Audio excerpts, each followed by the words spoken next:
Ahead of the G20 summit, Indian Prime Minister Narendra Modi renewed his pitch for a more inclusive G20, saying that Africa is a top priority within the G20.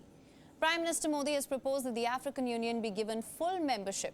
Despite some reservations by a select few, Prime Minister Modi's proposal garnered widespread support. As heads of state gather in New Delhi for the G20 summit, which issues will dominate discussions and how will the G20 evolve going forward? To discuss this, we have with us David Otto, Director for Geneva Center for Africa Security and Strategic Studies. Thank you so much for joining us on WION, sir. Thank you for having me. Thank you. Now, sir, the inclusion of African Union as part of the grouping has been proposed by the Indian Prime Minister Narendra Modi. What can you tell us of the prospects of an AU membership? What would you say is in it for the African Union? I mean, of course, we know that the G20 and the EU, of course, has a global opportunity for the African Union. This is some kind of a union that has 85% global GDP, 75% of the global trade, of course, 2/3 of the world's population. And if you look at the African Union, for example, it has 55 member states and a $3 trillion GDP. That means it's a great opportunity for both entities to work hand in glove, especially in areas of climate change, the global economic cooperation, issues on technological transformation. So I think these are very great areas where I believe the African Union and the G20 members will benefit from each other. I don't know why this has come now, but this is some kind of a partnership that should have been established a long time ago. But it's a welcome opportunity for the African Union to become a member of the G20, since we already have the European Union as a key member of the G20. So it's a good approach, and let's see how that goes. Right. Now, sir, Nigerian president, as we know, will also be attending the G20 summit with a delegation of leading businessmen, industrialists, technocrats. What would you say is the broader objective here?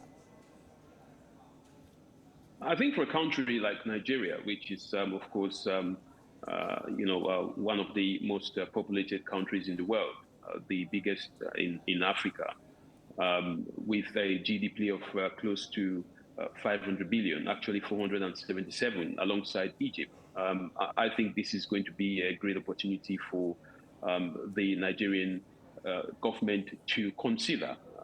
It is not yet settled, but I think it's an opportunity for the Nigerian government to consider this opportunity to become one of the powerhouses, from an economic point of view.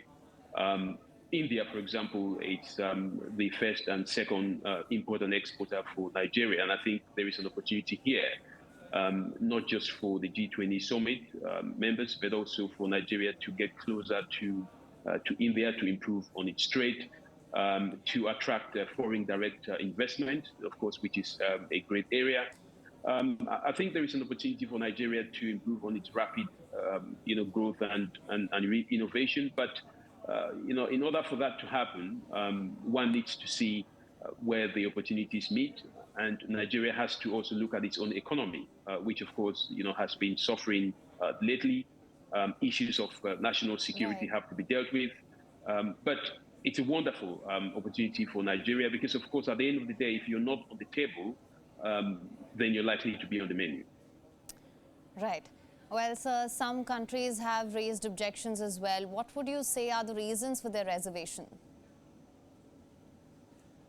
Well, I think, for every membership in such a great body like the G20, there are always members who would raise objections. I think particularly for Nigeria, that would be in relation to the level of insecurity, but also the state of the economy. I think the president of Nigeria, Bola Ahmed Tinubu, who will be attending on the invitation of the Indian president, it's an opportunity for him to, kind of express to his Indian counterpart, but also members of the G Summit, how Nigeria plans to mitigate against some of the issues that have been raised, mainly being issues of insecurity. The G20 it's a body of a powerhouse of the global economies, and therefore, when it comes to investment, people want to invest, or countries want to invest in a country where there is some level of stability, where there's some level of security, but also in a country that has good governance. So I think these are some of the issues which the president of Nigeria, Bola Ahmed Tinubu, would be very keen to allay some of the fears and show his plans on how he intends to contribute, not just as a member of the G20, but also how he intends to turn the image of the country to one which would be very attractive for investors, especially members of the G20. And I hope that, of course, if Nigeria does agree to join, because of course they are looking at the advantages and disadvantages, then they may be able to meet the criteria that would be set by the current members of the G20. Right. Now, so that being said, the war in Ukraine, China's growing assertiveness have dominated discussions across major global forums, continue to remain contentious issues. What sort of an approach can we expect from G20 members? Do you think they'd be able to reach a consensus on this? Well, I doubt that, particularly on the war on Ukraine, there is going to be any progress than we've seen. Notably, the president of China, Vladimir Putin, is not going to be attending. He will be represented by his foreign minister, Sergei Lavrov. I think the war in Ukraine has a global impact, and it does affect the economy of the great powers, members of the G20. But I am not very sure that we would reach into some kind of any agreement as to the way forward, on this summit. I think other issues that might be more important and that could receive some much more, way forward could be issues of climate change, Right. the economic resilience policies, the progress of the Sustainable Development Goals, but also issues on women-led development. I doubt that we would see any much that will be achieved, especially with the fact that the Chinese president is also going to be absent. Right. So I doubt the war in Ukraine we would see any greater achievement out of that, especially with the fact that the US as well might not want to consider any, an end to this war that would lead to Russia continuing to occupy territories in Ukraine. So that is a very sensitive topic, and I doubt we would see much progress on that. In fact, I was just going to come to this. Climate change, food security are also on the agenda. So what are truly your expectations in this regard? Well, these are issues, climate change, food security is something that each and every one of the G20 members, but also those who are invited, would want to see some progress in that area.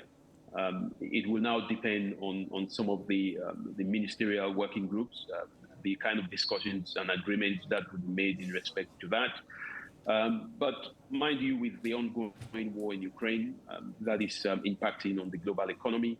I see some gaps that will not be filled, in this G20 summit being held in Delhi.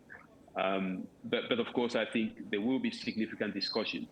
But more or less, I expect to see some kind of bilateral agreement in those areas, because of course this is a forum, an opportunity for each and every member that attends, to meet with their counterparts.